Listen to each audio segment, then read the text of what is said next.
Romanos capítulo 1, versículo 25, ya que cambiaron la verdad de Dios por la mentira, honrando y dando culto a las criaturas antes que al Creador, el cual es bendito por los siglos de los siglos. Amén. Muy bien. Seguimos el contexto. Yo creo que no hace falta traer a memoria lo que nosotros redactamos la semana pasada, ya que fuimos bastante consistentes en ello, a tal grado de profundizar y llegar a una aplicación genuina de lo que está en la carta a Romanos, en la sesión pasada, versículo 24, cuando vemos implícita la soberanía de Dios.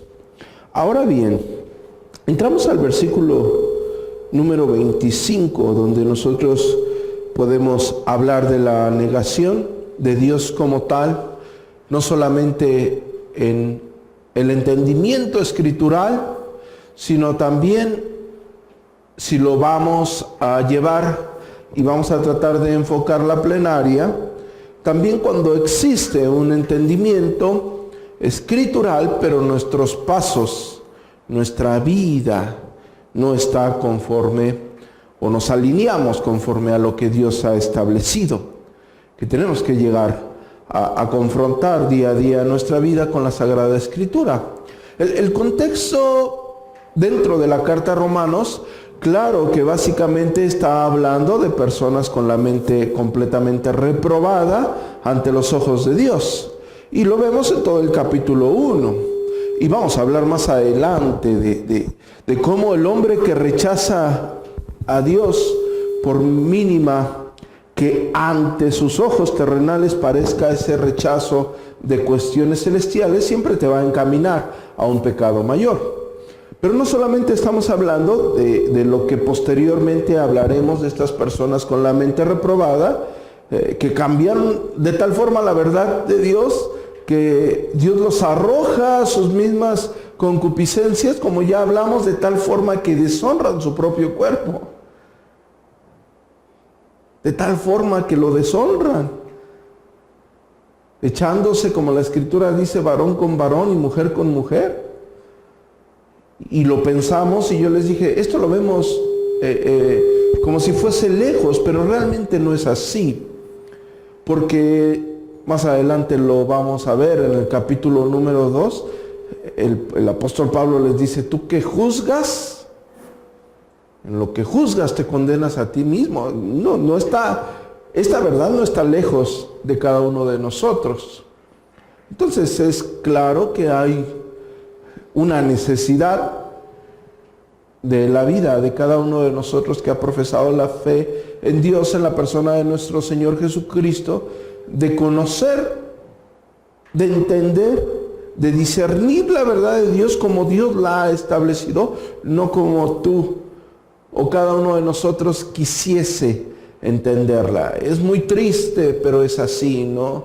Entendemos que hay personas que Dios los trae a la verdad en su bendito evangelio, y sin algún conocimiento, sin algún discernimiento, sin algún estudio, te pueden decir, yo no creo que sea, o yo no pienso que.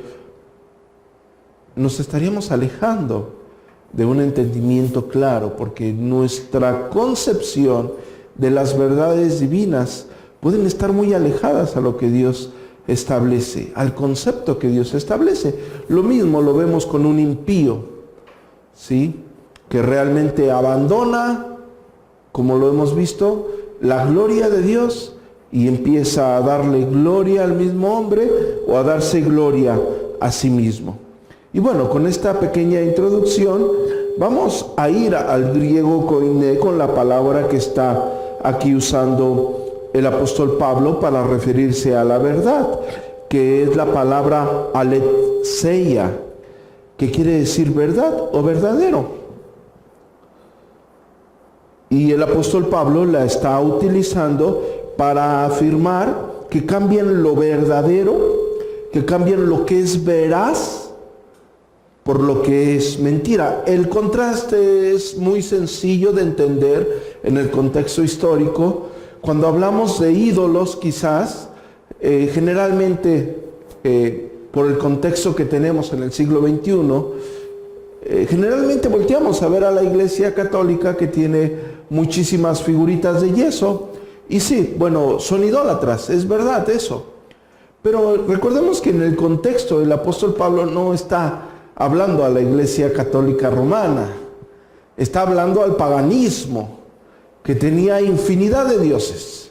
Y por lo regular, la mayoría de sus dioses eran consagrados a una vida inmoral.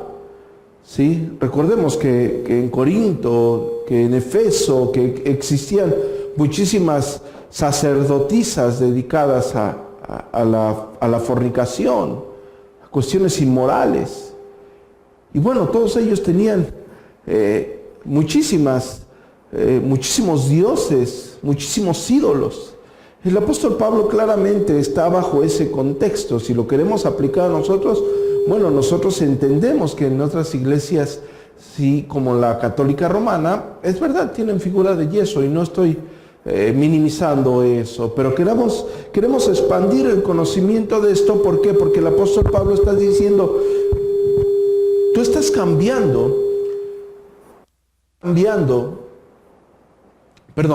el apóstol Pablo está diciendo, tú estás cambiando lo que es verdadero, se está refiriendo a Dios, por lo que es mentira. Porque las personas pueden llegar a depositar su confianza en un pedazo de yeso de una forma inimaginable. Pueden llegar a confiar su salud a un pequeño pedazo de madera con algunos arreglitos, como nuestra mente no puede imaginarlo. Las personas pueden ir de rodillas kilómetros a ver un retrato, una imagen, pensando que les puede solucionar algún problema, como nosotros no lo podemos coincidir.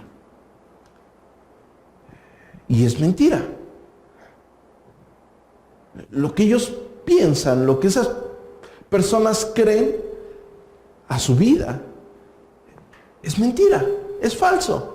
Depositan su confianza en cuestiones falsas. La aplicación del apóstol Pablo es verdaderamente sencilla, pero yo quiero entrar a especificar algunos detalles que son necesarios en esta redacción. Primero, el hombre se empieza a rebelar en contra de Dios.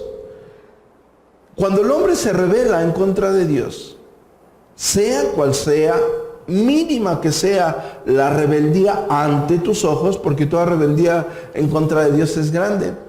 Según el apóstol Pablo nos va a empezar a relatar en la misma carta a Romanos más adelante, que de ahí vienen todas las deficiencias morales. De ahí, por muy pequeña que veas, de ahí vienen todas las deficiencias morales. Y el apóstol Pablo más adelante nos las va a describir. ¿Sí? En el versículo 29 del mismo capítulo, él dice, estando atestados de toda injusticia, fornicación, perversidad, avaricia, maldad, llenos de envidia, homicidios, contiendas, engaños, malignidades, murmuradores, detractores, aborrecedores de Dios, injuriosos, soberbios, altivos, inventores de males, desobedientes a los padres, necios, desleales, sin afectos natural, implacables, sin misericordia. De la rebeldía ante Dios. De la rebeldía del hombre ante aquel que es verdadero. Ante la verdad de Dios. De cosas tan pequeñas que ante nosotros, ante nuestros ojos puedan parecer, como el hombre dice, es una mentira piadosa.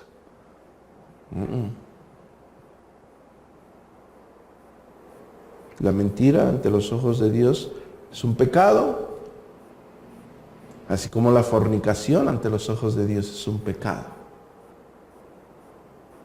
En el mundo, las personas adúlteras, hay un dicho en el sur, no sé si en esta parte del país exista, cuando alguien hace esa canallada, dicen, se aventó una canita al aire. No sé si han escuchado ese dicho.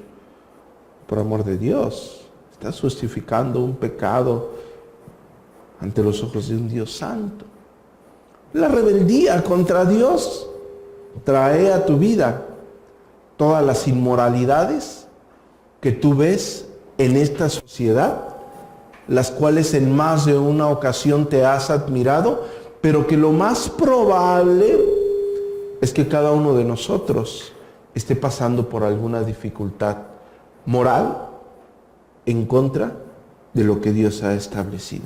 Por eso el apóstol Pablo se encarga de detallar cada una de ellas.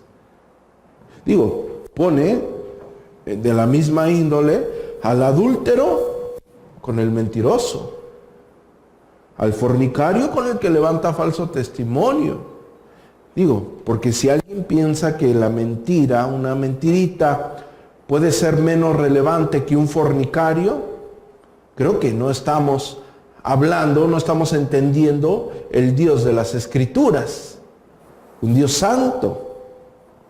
Si alguien piensa que el adulterio es un pecado mucho mayor que levantar un falso testimonio, no, yo les invito a que vayan a Proverbios 6 para que cuando dice la Escritura que 6 cosas aborrece Jehová, aún 7 abominan su alma, 3 de esas tienen que ver con la lengua. Bueno, tenemos que estar en sintonía con el Dios verdadero. No vaya a ser que tú también estés cambiando la mentira por la verdad. Estés abandonando la verdad, estés cauterizando tu conciencia, abandonando la verdad de Dios por la mentira. Porque suele suceder muchas veces. Tú sabes que estás haciendo algo que no glorifica a Dios y te quieres autojustificar.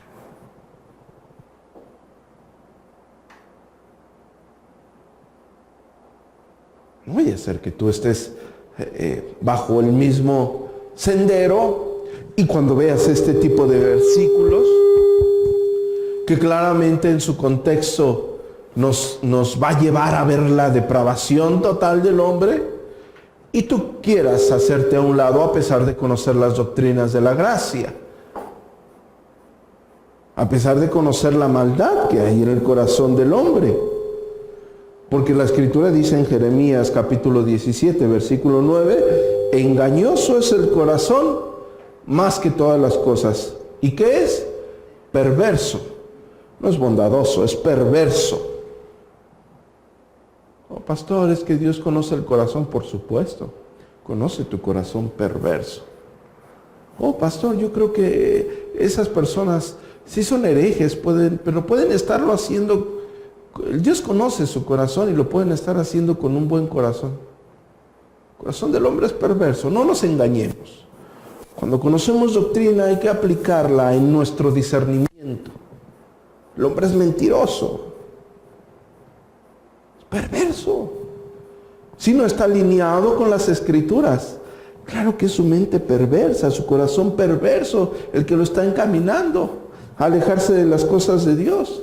¿Por qué? Porque está dentro de su corazón todo eso, como lo leímos en Mateo capítulo 15, versículo 19, dice, porque del corazón que salen las buenas intenciones, por amor de Dios, hermanos. Es que Dios conoce las intenciones de su corazón. Bueno, nos paramos firmes en la Escritura y del corazón nos salen buenas intenciones. Del corazón salen los malos pensamientos, salen los homicidios, salen los adulterios, salen las fornicaciones, los hurtos, los falsos testimonios, las blasfemias. Eso es lo que dice la Escritura. El corazón que cada uno de nosotros porta Estamos hablando de cambiar la verdad de Dios por la mentira.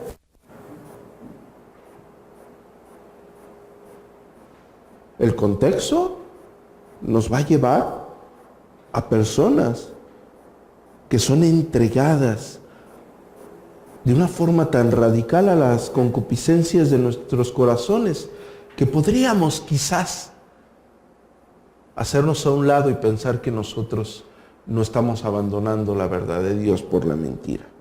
Y eso es algo muy, muy importante entender, porque según la Escritura, la ira de Dios se revela desde el cielo contra toda impiedad e injusticia de los hombres que detienen con injusticia la verdad. Romanos capítulo 1, versículo 18.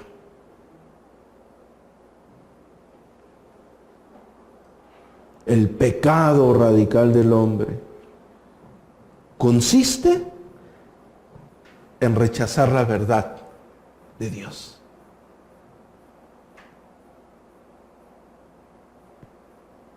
Puedes estar rechazando la verdad de Dios. El hombre rechaza la verdad de Dios por naturaleza. Necesita el poder transformador del Espíritu Santo. Ya hablamos a profundidad de la idolatría, así que no daremos pie a volver a hablar, pero entendemos que la misma soberbia del ser humano prefiere glorificarse a sí mismo, satisfacerse a sí mismo, deleitarse a sí mismo, que deleitar a Dios. Ahora bien, ya que hemos plasmado la directriz del sermón, queremos afirmar varias cosas con la Escritura. Primero, la verdad de Dios, en un sentido literal, la veracidad de Dios está dentro de su mismo carácter, está dentro de su misma doctrina. Es decir, la Escritura lo afirma siendo Dios como la verdad misma, en las tres personas de la Trinidad. No es exclusivo del Padre, no es exclusivo del Hijo, no es exclusivo del Espíritu Santo. Si vemos el Salmo 31:5, dice: en tu mano encomiendo mi espíritu, tú me has redimido, oh Jehová, Dios de verdad. Juan 14:6 dice: yo soy el camino y la verdad y la vida. Nadie viene al Padre si no es por mí. Nuestro Señor Jesucristo como la verdad misma. Juan 14:16 dice: yo rogaré al Padre y os dará otro consolador para que estés con vosotros para siempre, el Espíritu de verdad, el cual el mundo no puede recibir porque no le ve ni le conoce, pero vosotros conocéis porque mora en vosotros y estará en vosotros. Isaías 65:16: el que se bendijese en la tierra en el Dios de verdad se bendecirá. Primera de Juan, capítulo 5, versículo 20 lo pone más claro. Pero sabemos que el Hijo de Dios ha venido y nos ha dado entendimiento para conocer al que es verdadero. Y estamos en el verdadero, en su Hijo Jesucristo. Este es el verdadero Dios y la vida eterna. Y posteriormente, siguiendo el contexto, dice: hijitos, guardaos de los ídolos. Primera de Tesalonicenses capítulo 1, versículo 9, porque ellos mismos cuentan de nosotros la manera en que nos recibisteis y cómo os convertiste ¿de quién? De los ídolos para servir al Dios vivo y verdadero. Ahora bien, ya que entendemos que Dios en su esencia, hablando de las tres personas de la Trinidad, que en la Escritura, y cité solamente pocos pasajes, pero la Escritura se refiere a las tres personas dentro de la veracidad de Dios, de la verdad de Dios. Si Dios en sí es verdadero, su palabra es verdad. Todo lo que Él dice es verdadero. Y para eso podemos ir a Juan capítulo 17, versículo 17, donde la Escritura dice, fíjense lo que dice: Maravilloso pasaje, porque dice, santifícanos en tu verdad. Y tu palabra es verdad. La palabra que está ocupando el Evangelio según San Juan, al referirse a la verdad, es la misma palabra que el apóstol Pablo está usando en Romanos capítulo 1, versículo 25. La palabra aldecia, veraz, verdadero. Y la palabra que está ocupando aquí, etimológicamente compuesta, cuando está diciendo santificación, es una palabra etimológicamente compuesta por la palabra agios y por la palabra autos, que tiene que ver con apartar algo para uso particular. No sé si me estoy dando a entender. Él está diciendo, santifícanos en tu verdad. Verdad, lo que es veraz, lo que es verdadero. Santifícanos. ¿Sí? Agios y autos. Él está apartando algo, en este caso a nosotros, para algo particular, mediante su verdad misma, revelada ya en las Sagradas Escrituras. Él nos aparta para hacer algo específico, en este caso para alabanza de su gloria.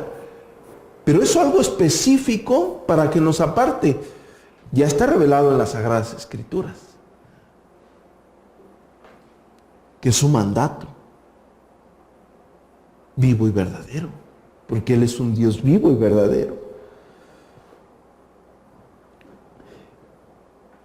Y en 2 de Tesalonicenses capítulo 2, versículo 13 dice, pero nosotros debemos dar gracias, siempre gracias a Dios respecto a vosotros, hermanos amados por el Señor, de que Dios nos haya escogido desde el principio para salvación, mediante la santificación por el Espíritu y la fe, ¿en qué? En la verdad. La relación de Dios mismo en las tres personas de la Trinidad como la verdad misma, la palabra de Dios en su totalidad como la veracidad de Dios, la doctrina de la veracidad de Dios, y su palabra implícita en el Evangelio y su mensaje como la verdad misma. Y hay un pasaje muy hermoso en el Salmo 119, perdón,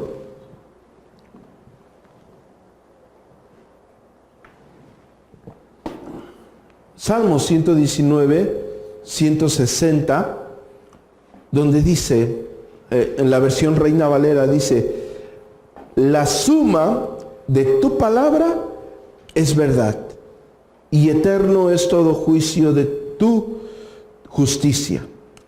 En la versión Jerusalén 2001 dice, el conjunto de tu palabra es la verdad. Es decir, toda tu palabra, absolutamente toda, sin excluir absolutamente nada. Tus rectos juicios durarán para siempre. La Biblia, el Oso, dice, que es la traducción, o la primera traducción al castellano, el principio de tu palabra es la misma verdad, y eterno es todo juicio de justicia. Y la Biblia, en lenguaje sencillo, dice, todas tus palabras se basan en la verdad. Todas ellas son justas y permanecen para siempre. ¿Y qué nos está diciendo este texto? Si nosotros ya entendemos que Dios en su esencia como persona es verdad en sí mismo, y entendemos que su palabra es verdad, cuando decimos su palabra, podemos estar siendo un poco ligeros al entenderlo. Cuando ustedes sostienen una Biblia en la mano y decimos, ¿es la palabra de Dios? Estamos diciendo que Dios habla a través de su misma palabra. Cuando estamos diciendo que Dios habla a través de su palabra, podemos llegar a querer atemorizar esa parte tan, perdón la expresión, pero tan ridícula, que usan aquellas iglesias carismáticas donde Dios me dijo, y nos alejamos de eso. Pero cuando nosotros leemos, al iniciar nuestro servicio, una porción de la Escritura, la leemos fielmente, Dios es el que está hablando. No sé si me estoy dando a entender del poder de la palabra de Dios. Dios es el que está hablando. Cuando ustedes leen en voz alta la Escritura, y no es misticismo,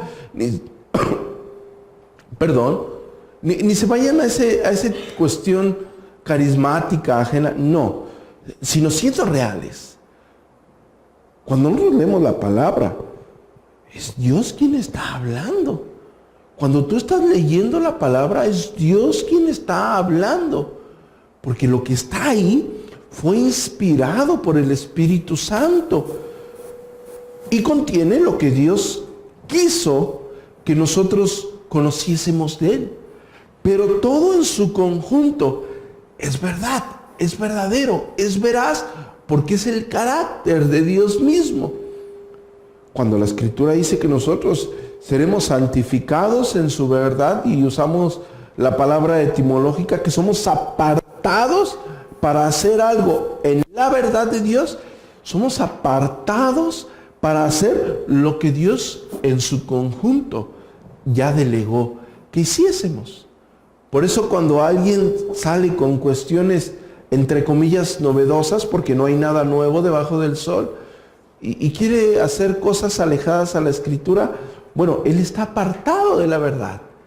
Él está cambiando la verdad por la mentira. Y puedes estar dentro de una iglesia evangélica o pseudoevangélica. Lo mismo en nuestra vida práctica. Tú puedes estar dentro de una iglesia reformada y puedes conocer todos los catecismos, confesiones y credos. Y puedes haber leído muchísima teología sistemática. Y puede aquí haber un cúmulo de conocimiento, quizás aceptable. Al decir aceptable, me estoy refiriendo que la teología es muchísima, muchísima. Y toda la vida estudiando no nos alcanzaría para profundizar todo lo que tendríamos que profundizar. Y puede haber algo, un cúmulo de conocimiento de la verdad de Dios.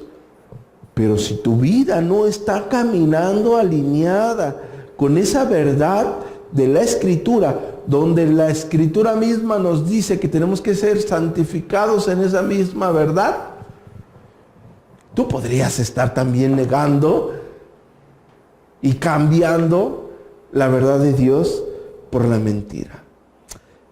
En este texto del Salmo en el cual me detuve un poco, la palabra, valga la redundancia, que se usa para palabra en hebreo es dabar, que quiere decir acuerdo, decreto, designio, discurso, edicto, información, lenguaje, mandamiento, mensaje, noticia, orden, pensamiento, petición, precepto.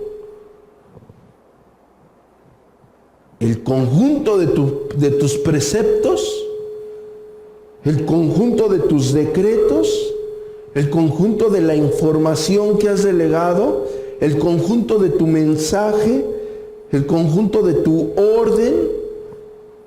Y la palabra verdad en este texto en hebreo es la palabra emet, que es veraz, fidelidad, firme, rectamente.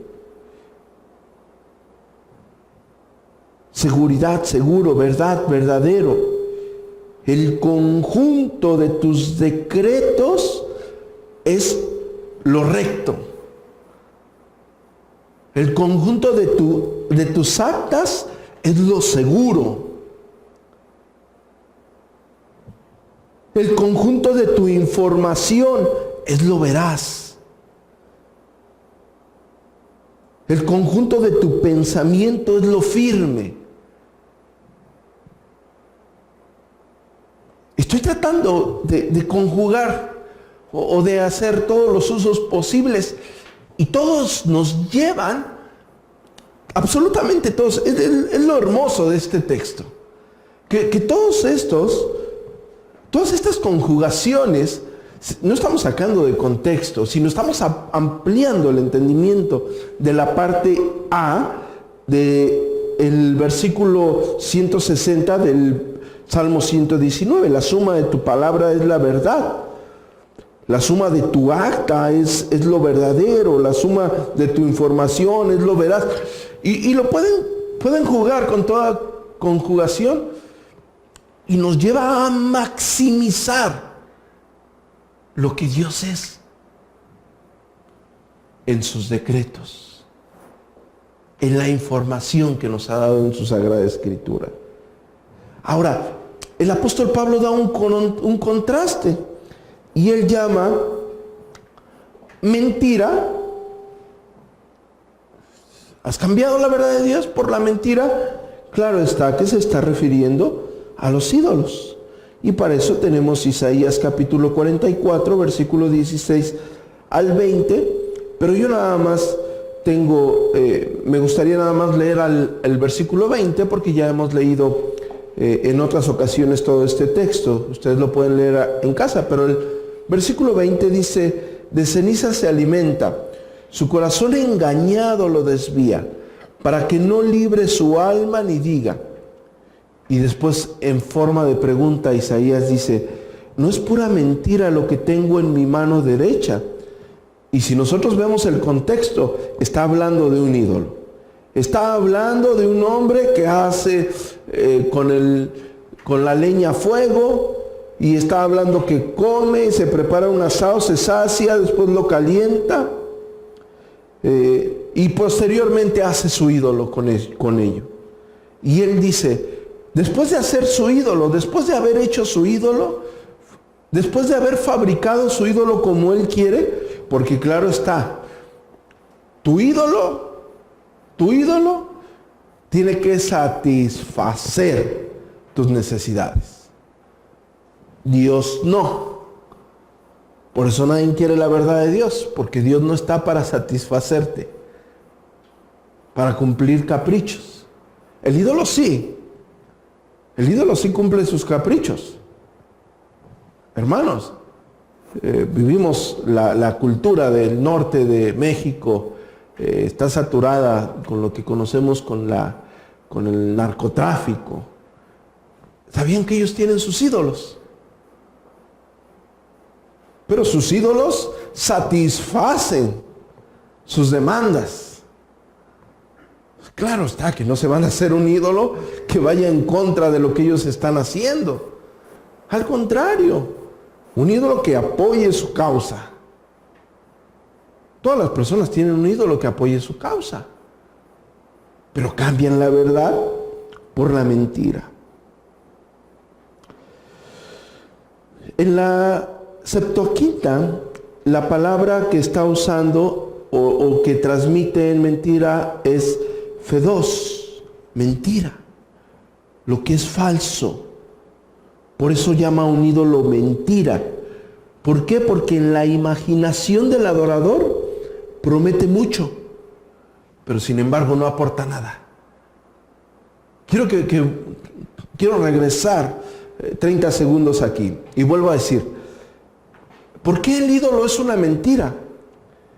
Porque en la imaginación del adorador, un ídolo, estamos hablando de un ídolo, en el contexto del apóstol Pablo, fabricaciones de mano, en el contexto antes del apóstol Pablo, fabricaciones de hombre, en el contexto actual lo quieren ver en la fabricación de un muñequito de yeso, y cuando profundizamos en la idolatría podemos ver al mismo hombre.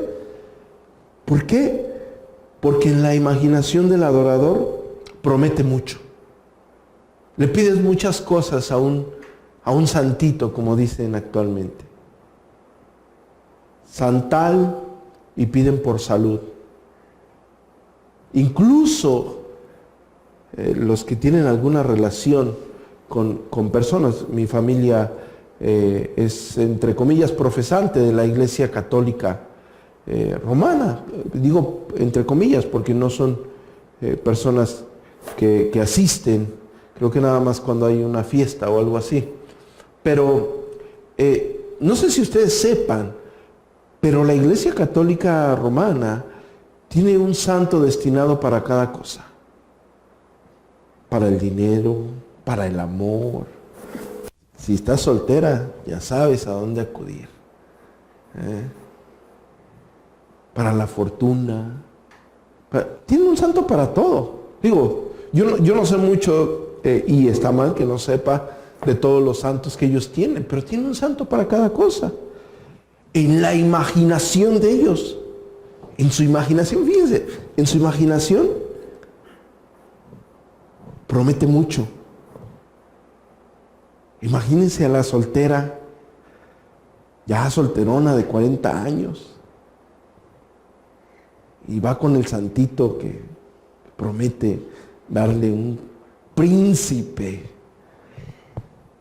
Imagínenla ahí con su pedacito de yeso, pidiéndole a ese pedacito de yeso que le haga el milagrito, como decimos. Le está prometiendo mucho en su imaginación. Sin embargo, no le aporta nada.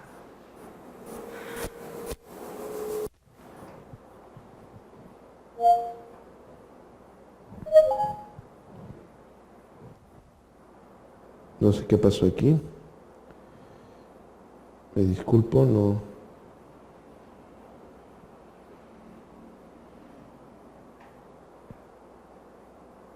Ok. Sin embargo, no aporta nada. Lo mismo con la persona que quiere dinero. No sé si alguno de ustedes sabe quién es el santo patrono del dinero, como ellos dicen.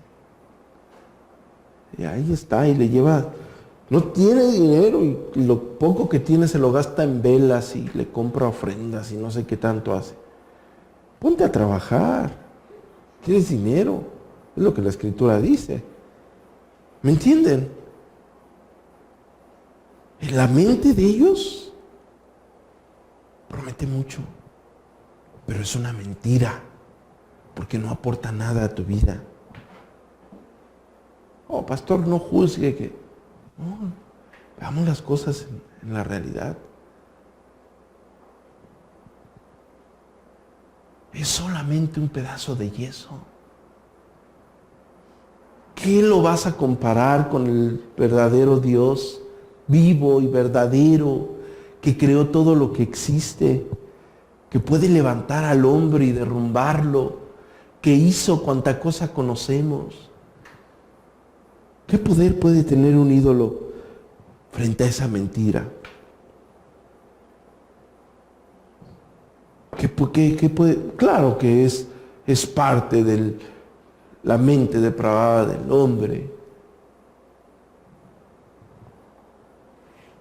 Ahora bien, cambiar la verdad de Dios. Quiero llevar, ya hemos entendido esta situación, y quiero llevar las cosas un poco más a tu corazón, un poco más al terreno de tu mente, de tu vida práctica.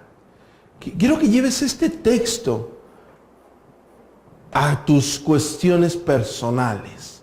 ¿Por qué estoy diciendo esto? Porque generalmente, y ha pasado, y suele pasar en muchas ocasiones, generalmente cuando hablamos de estos tipos de textos, y lo dije anteriormente, nos podemos estar haciendo a un lado. Y podemos estar pensando que nosotros estamos completamente alejados de tener ídolos. Y cuando hablamos a profundidad de los ídolos y vemos que cada uno de nosotros puede tener un ídolo, y el ídolo más común y más peligroso que tenemos es nosotros mismos, nuestro ego, nuestra vanagloria. Y cuando hablamos de cambiar la verdad por la mentira, y más en esta situación, estás en una iglesia reformada, confesional, que se adhiere completamente a los estandartes de Londres de 1688, 89. Y puedes decir, bueno, tengo una teología firme.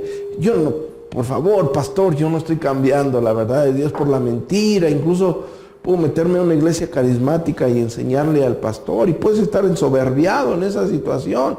Y tu práctica puede ser deplorable. Y lo más probable es que tú sí estés cambiando la verdad de Dios por la mentira y no te hayas dado cuenta.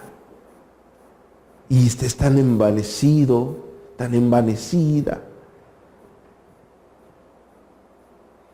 que estés igual o en esa situación. Y yo no estoy hablando de que puedas perder la salvación, una herejía de esa índole. No, estamos hablando de las cuestiones prácticas que yo necesito que ustedes lleven en esta conclusión o en esta coda del sermón, para que ustedes puedan satisfacer espiritualmente sus necesidades y construir su vida en la santa palabra de Dios. Como lo hice en el desarrollo de este sermón, primero entendemos una cosa, que se cambia la verdad de Dios por la mentira. Cambiamos a Dios por un ídolo. Cambiamos su verdad por mentiras. Cauterizamos la conciencia en cosas que sabemos que van en contra de la palabra de Dios. Algo muy común. Y Santiago nos regala algo maravilloso para entender esto que estoy diciendo. En el capítulo 4, versículo 17, dice Santiago: al que sabe hacer lo bueno y no lo hace, ¿le es qué? Pecado. Lo está diciendo la santa palabra de Dios. Ahora, vamos a describir de una forma superficial dos tipos de pecados. El pecado de omisión y el pecado de comisión. Los pecados de omisión nos van a llevar a los pecados de comisión. Voy a describirlos brevemente. El pecado de omisión es el pecado que es el resultado de no hacer algo que la palabra de Dios enseña que debemos hacer. Repito, Santiago dice: el que sabe hacer lo bueno y no lo hace, ¿es qué? Es pecado. El pecado de comisión son pecados que una persona comete activamente. El apóstol Pablo contrasta estos conceptos en Romanos capítulo 7, versículo 14 en adelante. Dice: porque sabemos que la ley es espiritual, mas yo soy carnal, vendido al pecado, porque lo que hago no lo entiendo. Pues no hago lo que quiero, sino lo que aborrezco, eso hago. Y si lo que no quiero, esto hago, aprueba que la ley es buena, de manera que ya no soy yo quien hace aquello, sino el pecado que mora en mí. Y yo sé que en mí, esto es, en mi carne, no mora el bien, porque el querer el bien está en mí, pero no el hacerlo. Porque no hago el bien que quiero, sino el mal que no quiero, eso hago. Y si hago lo que no quiero, ya no lo hago yo, sino el pecado que mora en mí. Él condena su tendencia a ambos tipos de pecado. El apóstol Pablo lo está condenando. Él hace lo que no quiere hacer y sabe que es malo.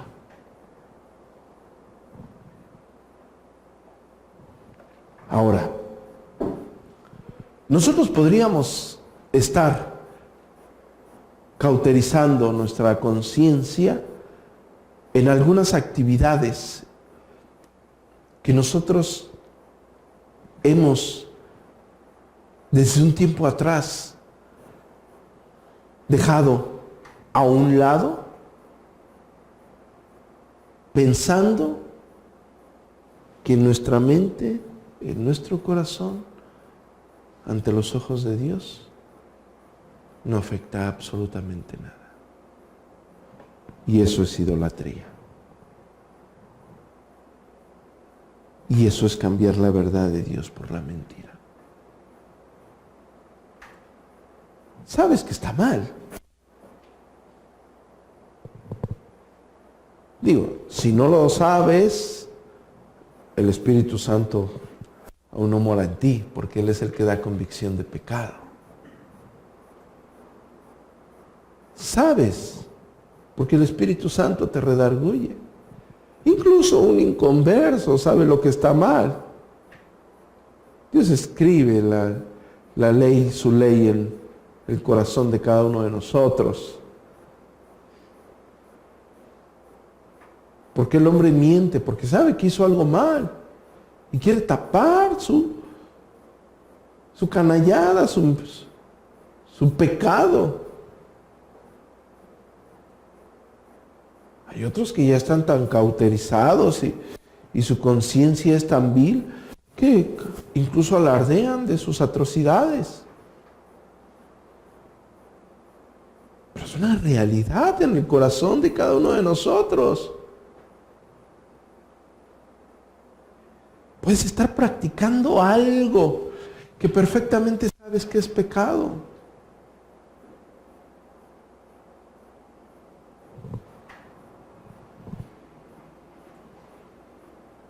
O puedes estar dejando de hacer algo que debes de hacer y no lo haces.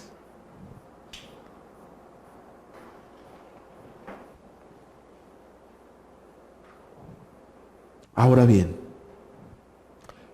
retomando la verdad de Dios en las Escrituras, revela la voluntad divina. Como revela la voluntad de Dios, la voluntad de Dios revela lo que Él ha establecido para nuestro conocimiento de Él, también revela nuestra condición. Estamos hablando de que tú puedes no estar haciendo. Estamos hablando de praxis. Estamos hablando de práctica. Estamos hablando de aplicación. Mateo capítulo 12, versículo 49, y extendiendo su mano hacia sus discípulos, ¿hacia quién extendió su mano nuestro Señor Jesucristo? A sus discípulos. Dijo: he aquí mi madre y mis hermanos. Porque todo aquel que hace la voluntad de mi Padre, ya hablamos de Dios en su esencia como Dios vivo y verdadero, y ese Dios vivo y verdadero nos deja plasmada su veracidad en su palabra, y su palabra revela la voluntad de Dios. No se me estoy dando a entender, quiero que ustedes relacionen todo esto. O sea, su palabra, como lo dije anteriormente, es Dios mismo hablando. Dios mismo hablando revela su voluntad, su decreto, lo que Él demanda. Nuestro Señor Jesucristo está diciendo: he aquí mi madre y mis hermanos, porque todo aquel que hace la voluntad de mi Padre que está en los cielos, ese es mi hermano y mi hermana y mi madre. Es decir, aquel que vive lo que Dios ha decretado.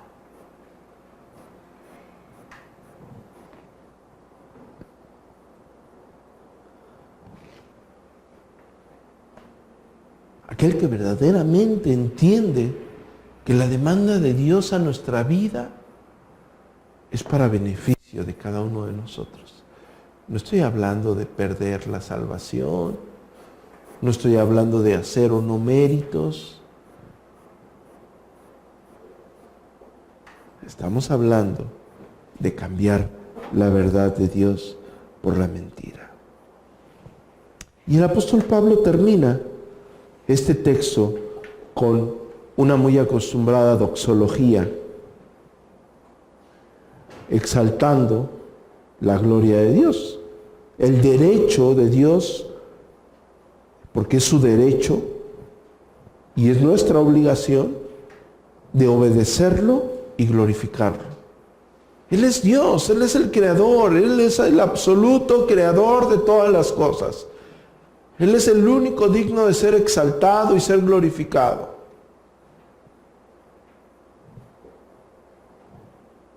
Y el apóstol Pablo lo dice. Él es el único digno de ser exaltado. Lo afirma y lo recalca. Ahora, es muy triste, y quise que lo trajéramos a la práctica, en el sentido de que tú puedes estar en una iglesia reformada y puedes estar hablando lenguaje y terminologías de la teología reformada. Y acaba de pasar el mes de la Reforma. Yo vi en las redes sociales cómo abundaba las 5 solas, el soli Deo gloria, solamente a Dios la gloria. Y mes de la Reforma protestante, y la mayoría subía cosas similares. Se acabó el mes de la Reforma, dejaron de ser reformados. Pero ¿saben qué es lo peor de esto?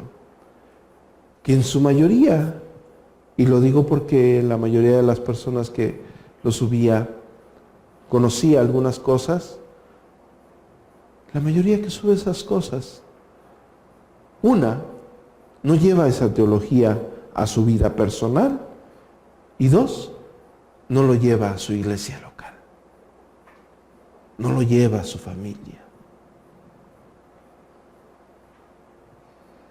Estás cambiando la verdad de Dios por la mentira. Te estás engañando a ti mismo. Cambian la gloria de Dios por la mentira. Y recordemos que por eso viene la ira de Dios. Por detener con injusticia la verdad.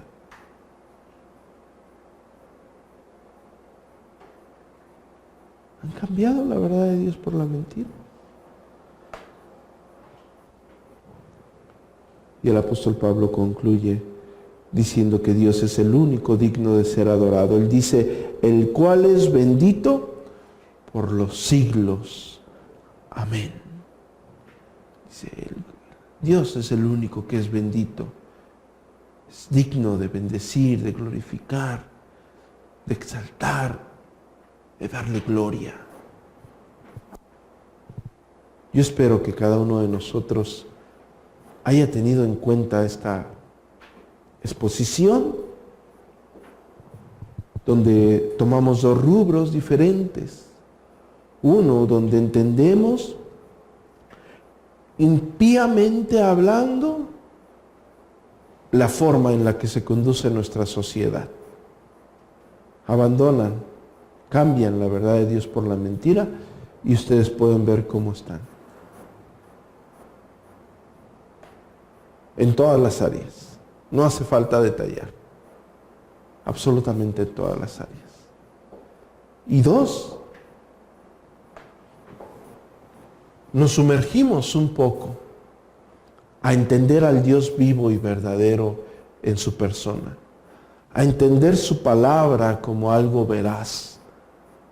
A entender su palabra veraz como algo que deja entender su voluntad, sus decretos.